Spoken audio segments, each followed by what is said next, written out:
Arman 5မှာကြိုဆိုပါတယ် Professional Note 3ခုနဲ့ Standard Note 9ခုကိုအောင်မြင်အောင်ကူညီပေးနိုင်တဲ့ Arman 5 Validator တွေအတွက်အမြင့်ဆုံးခေါင်းဆောင်မှုကဏ္ဍဖြစ်ပါတယ်ဒီအစ်စ်မှာတော့ Professional နဲ့ Standard Note တွေကိုသူတို့ရဲ့ Arman 5ခရီးစဉ်တစ်လျှောက်လမ်းညွှန်ပံ့ပိုးပေးရမယ့်တာဝန်ရှိပြီးအဲ့ဒီလိုတာဝန်ယူမှုအပေါ်မူတည်ပြီး Mining Contract ရဲ့အကျိုးမြတ်ခွဲဝေမှုကိုလည်းပုံမှန်ခံစား권ရရှိမှာဖြစ်ပါတယ်တင်ပံ့ပိုးပေးထားတဲ့ DBS License နဲ့ Note ပေါင်း13ခုကနေစပြီးအောင်မြင်အောင်ကူညီပေးနိုင်တာနဲ့ License ကြေး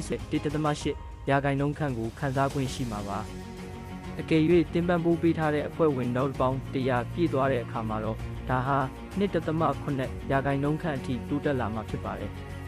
တင်ပံ့ပိုးပေးထားတဲ့ DBS License နဲ့ Note ပေါင်း73ခုကနေစပြီးအောင်မြင်အောင်ကူညီပေးနိုင်တာနဲ့ License ကြေးစုစုပေါင်းရဲ့1.8ရာခိုင်နှုန်းခန့်ကိုခံစား권ရှိမှာပါအကယ်၍တင်ပံ့ပိုးပေးထားတဲ့အဖွဲ့ဝင် Note ပေါင်း100ပြည့်သွားတဲ့အခါမှာတော့ဒါဟာ1.8ရာခိုင်နှုန်းခန့်အထိတိုးတက်လာမှာဖြစ်ပါတယ်ဒါအပြင်အဖွဲ့ဝင်တစ်တွေထပ်မံတိုးပွားလာတာနဲ့အမျှ Note ပေါင်း50နဲ့အထက်ကိုအောင်မြင်အောင်ကူညီပေးနိုင်တဲ့အခါမှာတော့ License ကြေးစုစုပေါင်းရဲ့4.8ရာခိုင်နှုန်းခန့်ကိုတင်ရဲ့ Staking Wallet ထဲမှာထပ်ဆောင်းခံစား권ရရှိမှာပါအကယ်၍ Note ပေါင်း1000ကျော်သွားရင်တော့12ရာခိုင်နှုန်းဝန်းကျင်အထိအဆင့်ဆင့်တိုးတက်ရရှိမှာဖြစ်ပါတယ်ကဲစဉ်းစားကြည့်ရအောင်အကယ်၍သင်ဟာ Elite Note တူအနေနဲ့ Note ပေါင်း100ကိုဥဆောင်ပြီးအောင်မြင်အောင်ကူညီပေးနိုင်မယ်ဆိုရင်သင်ရဲ့ Staking Contract ထဲမှာမကွိုင်ပေါင်း9000အထိစုဆောင်းမိနိုင်မယ့်အလားအလာရှိပါတယ်ဒါအပြင် Mall Cash အနေနဲ့စုဆောင်းမိတဲ့မကွိုင်29000ကိုပါထပ်ပေါင်းလိုက်ရင်တော့သင်ရဲ့စုစုပေါင်းပိုင်ဆိုင်မှုဟာမကွိုင်3,18000ဖြစ်သွားပါပြီဤဖွဲ့စည်းပုံသည်အဆင့်နှစ်ဆင့်ပဲရှိပြီးအကန့်အသတ်မဲ့မဟုတ်ပါဘူး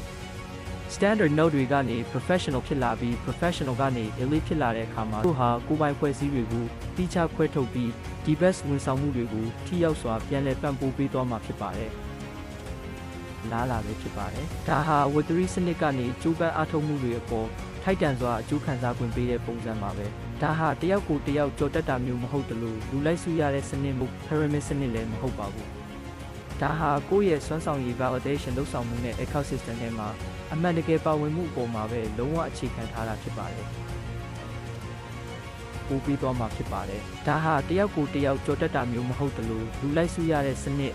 NLN တို့မဟုတ် pyramid စနစ်လည်းမဟုတ်ပါဘူး။ဒါဟာကိုယ့်ရဲ့စွမ်းဆောင်ရည် validation လုပ်ဆောင်မှုနဲ့ ego စနစ်ထဲမှာအမှန်တကယ်ပါဝင်မှုအပေါ်မှာပဲလုံးဝအခြေခံထားတာဖြစ်ပါတယ်။ Arman 5မှကြိုဆိုပါတယ်။ကျွန်တော်တို့နဲ့အတူအခုပဲလက်တွဲလိုက်ပါ။အသေးစိတ်ကို info@arman.finance မှာဆက်သွယ်နိုင်ပါတယ်။